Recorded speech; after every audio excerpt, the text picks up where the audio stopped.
Welcome to Triumphant over Trauma, where resilience reigns and women rewrite their stories of victory after trauma.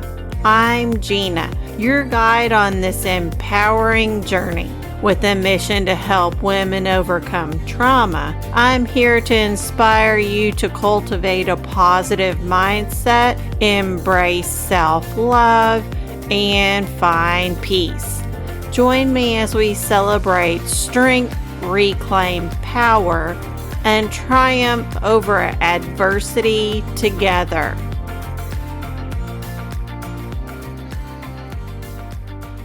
Hey, love.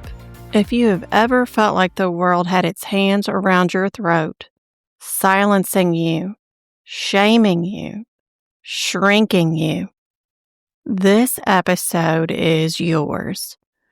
This is for the ones who were laughed at, talked about, picked apart, pushed down, and left out. The ones who were told they were too loud, too quiet, too weird, too different to be worthy. Maybe the bruises never showed on your skin, but the ones on your spirit, they've never quite faded, have they? Today, we're naming what hurt you. We're peeling back the armor and touching the wounds you were told to ignore. We're calling out the bullies, not just the ones with names and faces, but the ones who still live in your head. And then, love, we're taking your voice back. Loud, proud, unapologetic. Because you're bruised, not broken. And the parts of you they tried to erase are exactly what made you unstoppable. Let's heal, let's roar, let's begin. The playground is supposed to be a place of joy, delight, and happiness. For someone who has been bullied, the playground is anything but that. Instead, it is sadness, pain, isolation, and fear. Pushing, shoving, name-calling, and bloodied beatdowns become an unnecessary normal event in the lives of many who once looked forward to the world that the playground brings, until it is marred in egotistical attitudes of the individuals who are too afraid to be true to themselves. Bullying is never about the person that is being treated less than they deserve. It is more about the individual that feels powerless, so they seek out ways to gain power, even in the most ridiculous of ways. I wish that I could honestly say that I was only bullied when I was younger, but that is not the case. In my younger years, I attended Catholic school and was bullied by the in-crowd who seemed to pick a different person every week to make fun of and torment. The majority of the times that would occur on the playground while they would make fun of me for something, my clothes, my hair, or the way that I spoke. It was not just the in-crowd that made fun of me, but it was also the teachers that would turn a blind eye to the name-calling and unnecessary torment that seemed to plague my life daily. There are a few instances that really stand out to me and made me view myself in a different light, which was a negative one. The first one was when I was in the second grade. I was shy and oftentimes very quiet as I kept to myself and made sure not to create any issues. One day when I was selected to read in front of the class, the issue seemed to find me. As I got myself comfortable enough to start to read, I heard my teacher tell me out loud to the class, "You'll never amount to anything." Completely caught off guard, mortified, and embarrassed, I read out loud to the class anyways. I felt their stares burning a hole through me as I read from the book that we're reading that day. After that incident, I hated to get in front of the class. I usually waited until the very end if it was something mandatory for us to do to earn a participation grade. This would stick with me for a long time into adulthood as I battled the label that she placed on me that day, that I would not amount to anything. I held tightly to that label for years. I was bullied off and on for years in the Catholic school system, but the clincher came in the form of a little red purse. I used to carry a little red purse when I was younger. There was just something about the purse that I really liked because I generally did not like most purses. But this one was different. When I was in the 6th grade, still attending Catholic school, that all changed. It was another day that I was the chosen one to get picked on. The days that I was not getting picked on seemed to be few and far between now. Even the friends who I thought were my friends seemed not to be anymore. Suddenly, I found myself on a one-person island, as I felt no one was in my corner. I was in class and minding my own business when I noticed that my little red purse was gone. Internally, I panicked as I did not know where it was. I retraced my steps in my head and knew that it had to be somewhere in that classroom. After I finished retracing my steps, I happened to look up in front of me and saw that one of the main bullies had somehow gotten it and was going through it in class. Thankfully, there wasn't anything embarrassing in the purse as I only carried it for pens, pencils, and erasers. I laughed because I knew there was nothing that they could embarrass me with. However, I also grew angry because the teacher, one of my favorite ones, watched the girl do it and never said anything. She turned a blind eye to the whole situation. After that happened, I never carried a purse again. If I could not carry what I needed in a pocket, tucked in my bra, or in my backpack, I did not need to carry it at all. As I got older and experienced more trauma, the same remained true. If I could not carry it in my hand, bra, or pocket, I did not carry it at all.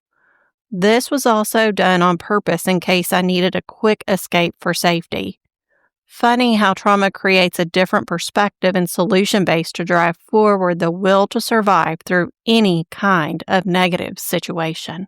As 6th grade was coming to a close and I continued to get bullied in the classroom, on the playground, in the cafeteria, and in the bathroom, I asked my parents to allow me to move to the public school system. I no longer wanted to deal with the harsh negativity and criticism anymore and decided that I needed to make a change, one that would require me to ask my parents for help.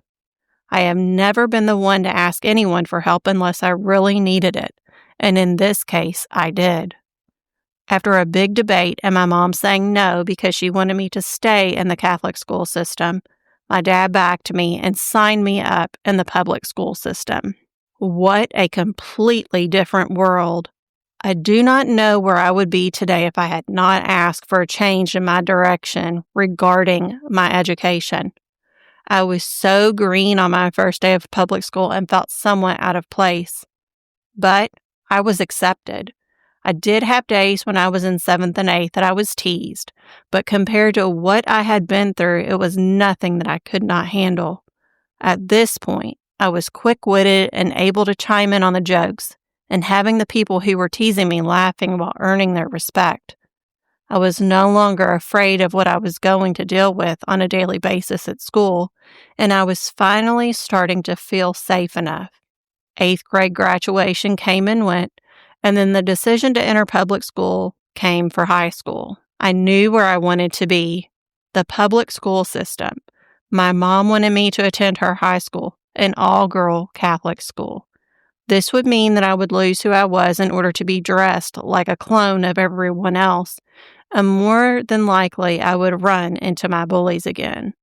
At her request, I took the placement test to get into that school. You guessed it. When I walked into the school to figure out where I needed to be, found my classroom and my assigned seat, I was surrounded by the girls who made my life a living hell in Catholic school. This time, I was a much different girl than they had bullied back in the day. I was respectful of them, took my test, and then left, waiting for my results in the mail. When I received them, I was not surprised when I read that I had passed and that I was accepted into the school. However, this created anxiety for me as I knew that I was going to have to tell my mom I was not interested in attending that school, which I ended up doing. I went into 9th grade in the public school system and never looked back. Overall, high school was definitely the best educational experience that I had, as I was not bullied one time. I wish that I could say that my days of being bullied were over, and they were for a while, until I got into the world of nursing.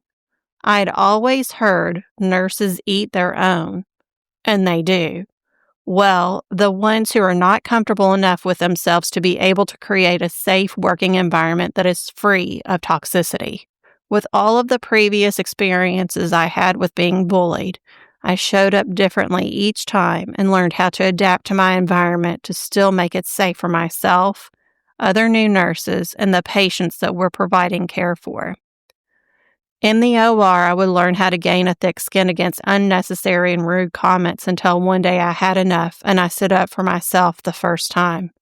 When I am doing my best, it is never okay to criticize me and try to make me feel less than a person or someone who does not deserve to be there. I'm not going to lie to you and tell you that there were days that I did not want to be a nurse anymore, because there were. I just had to learn how to flip the script, change my perspective, and find my silver lining amongst all the chaos. Over the years, I have done just that. People can think whatever they want to about me. It doesn't make it true unless I accept it to be that. Most people are so insecure with themselves that it is much easier to project their insecurities onto someone else than to look in the mirror, own them, and make the positive changes that need to be made. When someone else is bullying you, it is more about them and their insecurities, about who they are as individuals, than it was ever about you in the first place. Believe that. Do not change who you are just because someone else has a problem with it. If you do not have a problem with you, who cares what they think? Don't allow them to live in your head for free. It's prime real estate there, and anyone who inhabits your mind is lucky to be there in the first place. Choose the ones who choose you, and let the rest go. Over the years, you may have been labeled as many things. Too much, too sensitive, not good enough, too loud, too weird, too different. The list will always go on and on and on and on if you choose to buy into what they are selling you. Closing your ears off from the labels and things that are not meant for you does not mean that you have to close your heart and become an ice queen. Being in an environment where you are afraid to speak so you choose to remain silent is not living at all. You are merely existing, and in time you will grow to hate your life. This is not where you want to be unless this space allows you to grow and seek out different ways to live your life and express yourself in the ways that are best for you. Not everyone will get and accept who you are, and that is okay. As long as you accept and love who you are, that's all that matters. In time, you will find your people that get you and appreciate the beautiful soul that you have always been meant to be. No change will be required. Now, you may be asking yourself, what can I do to get rid of these labels that I've carried for so long? I have one word for you: journaling. Oftentimes, we are afraid to share what others have labeled us, out of fear that these labels will be believed by who we are sharing them with. Take this stress and worry off of yourself here. If you do not feel comfortable enough to share with others what you have been through, then simply turn to journaling. In this space, it is just you and however you choose to journal. Pen and paper, audio, or video. I have journaled all three ways, and personally speaking, my favorite would be video journaling. With video journaling, I am able to be completely me, unfiltered, and state what I need to say openly and honestly. I can also watch the video back and look at my nonverbal actions. Listening to what I am saying while watching my nonverbal actions shows me how I really feel when I am talking about whatever I decide to talk about. This also helps me to process my thoughts, heal, and create solutions that pave the way forward and create momentum while being able to make the changes that I want to make.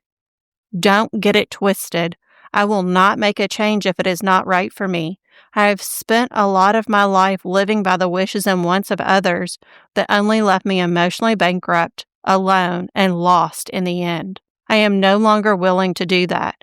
If you are new to journaling and you are unsure of where to start, I suggest using some journaling prompts until you get the hang of it, such as, what did I start believing about myself after being bullied? Or even, what truth is begging to come forward now? Doing something like this will help you retrace the pain you experienced, turn it into power, and return the negativity planted in your mind to the original sender with zero communication to them necessary. You are the author of your own story. There is no need to have any co-author included that is going to make your story feel small, shameful, or unworthy. This is your narrative, your voice, your truth, and you have every right to write it boldly, unapologetically, and with all the power that you deem fit. Turning the corner after being bullied can be a very overwhelming experience as you leave emotional paralysis, start to feel your emotions, and look for a platform to be able to express yourself openly. Sometimes we are so shut down and lost that we do not know where to begin, and this is okay. You do not need to have it all figured out in one day, much less a week. Each experience that you have been bullied adds another layer of armor that you feel like you must defend. More often than not, you become so defensive that someone could just say hello and you are ready to defend every action that you have taken that day. That's completely unnecessary. When you start to feel this way and you're on edge, make sure that you are taking some time for yourself to determine how you are feeling, process the situation, and the things that were said. When you take a time out, this will also help you determine what you would like to do moving forward and how you would like to handle the situation if it should occur again. When you reclaim your mind, you are also reclaiming your power. Being able to express yourself freely and openly leads you to become the most authentic version of you that is possible. Not everyone will like what you have to say, and that is okay. Honestly, it doesn't matter unless you allow it to matter. When you are able to truly allow yourself to express how you feel, you will create an outlet to freedom that you have never known, especially when you have been forced to stay silent for so long. Doing this will liberate your soul, and you'll finally feel free. Your story needs to be heard, and the only person that can truly share honestly and openly is you. Give yourself permission to share how you feel, express the emotions that you have hidden for so long, and embrace the you that has survived through all of the obstacles in your path because they have led you to become who you are today. Without them, you would be someone totally different, and you would not have the ability to see things as you do. Feel the emotions that you have, and create undeniable solutions that are few and far between, that most can only dream of. Reclaiming your story and rewriting the narrative allows you to reclaim your power so that you can find your voice and build a strong and sturdy foundation of self-worth. The only validation that you seek at this time is your own, because the external validations of others will no longer matter. You will know who you are and realize that you do not need to prove it to others anymore. There's a different type of power here. It's the one that comes from within you. No one can take this away from you unless you give them the power to do so. If you need help reclaiming your power, I recommend doing the following exercise. Recording a voice memo saying something that you wish you could have said to your bully, and then something you want to say to yourself now. This will help you get started on reclaiming your power and rewriting your narrative. Creating, maintaining, and utilizing healthy boundaries is a protective mechanism to preserve your peace, calmness, and happiness. There is nothing wrong with telling someone that when they have overstepped their boundaries. For example, someone is talking rudely to you and you do not like how they are speaking to you. Something simple like, "I do not like the way that you are talking to me. If you continue to talk to me in this manner, I will be ending this conversation." Over the phone, it would be a hang-up. On text, it would be not responding, and possibly putting them on Do Not Disturb to give yourself some space from the situation. If you are not used to using boundaries when you first start, it will probably feel uncomfortable. Growth does not occur when you feel comfortable. It occurs when you do not. Once you have done it a few times, it starts to become a habit. People learn how to treat you by what you allow them to do to you. If you continue to allow mistreatment and disrespect, that is what you will receive. However, if you put boundaries in place and they keep overstepping them, you can choose to remove yourself from the situation by walking away from it. Oftentimes, people will get upset when you start putting boundaries in place because they know they will not be able to get away with the way they treated you anymore. This is not your problem. Do not make it your problem. Over-explaining comes into the picture when we feel like we have to justify our actions for the approval of others. Stop doing that. No one needs to approve of what you are doing besides you. If you are in a relationship, you should be able to have a conversation that is peaceful and with ease. No force needs to occur. Both parties should be able to express themselves safely and respectfully while being heard. If you do not feel like you are being heard, this is a boundary violation, especially if you are actively listening to them and giving them space to talk without interjections. No performance of any kind needs to take place. There should be nothing but peace, honesty, transparency, and respect in this space. Anything less than that is unacceptable. Being able to create and maintain healthy boundaries also aids in protecting the healed version of you and the parts of you that are still being created. Once you have worked to achieve healing from being bullied, it becomes that much more easier to speak up when it happens and to not knowingly and willingly enter into rooms where your voice is not safe. You have battled through far too much already to continue to look through the lens of the past. When you continue to do that, you are willingly suffocating your future. Recreate your narrative, find your voice, and bring forth the inner power that lies within you. And if no one ever told you this before, I will. You never deserve the cruelty, you never deserve the silence, and you were never the problem. That little girl inside of you, the one who's learned to dim her light just to survive, she is still in there, waiting to be seen, heard, and finally held with compassion. So today, let this be her turning point. Let this be your turning point. Your voice matters now, just as it always has. Your weirdness, your softness, your boldness. That's your magic. That's your medicine. And you are not, I repeat, you are not alone anymore. This is your invitation to take another bold and beautiful step forward. Share your story with someone safe. Write a letter to your younger self. Stand in the mirror and say, I'm proud of you.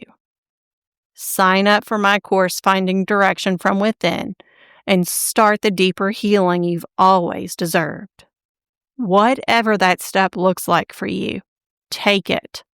Take it scared. Take it boldly. Just take it. Because here's the truth, love. You are allowed to take up space. You were always meant to. Let them stare. This time, you're not shrinking. You're rising. Hey, love, before you go, I want to tell you something powerful. If this episode cracks something open in you, If it stirred a memory, a fire, or even a quiet whisper from the little girl inside who's been silenced for too long, then this is your sign. It's time to finally choose you. Finding direction from within is more than a course. It's a journey back to your voice, your truth, and your power. It's for the ones who were told they were too loud or too quiet, too sensitive, too much. It's for the ones who learned to shrink, to please, to survive, and are ready to stop living small and start living free. Whether you want to walk this path in your own sacred space as a DIY or walk alongside me with personalized support, I've created this for you. Every module is a love letter, a flashlight, and a mirror to remind you that you are still here and you are worth the work. Let's help you peel back the layers, build real self-trust, and step into the bold, brave version of you who's been waiting all along.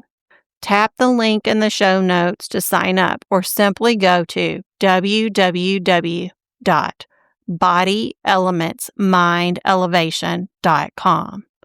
You're not broken. You're becoming. And I'll be right here cheering you on every step of the way. Thank you so much for being here with me today, and thank you for listening. If this episode moved you, follow the show, leave a review, and share it with someone who needs this message too. Because healing is a revolution, and no one walks this path alone. Until next time, keep rising. This is Gina, signing off.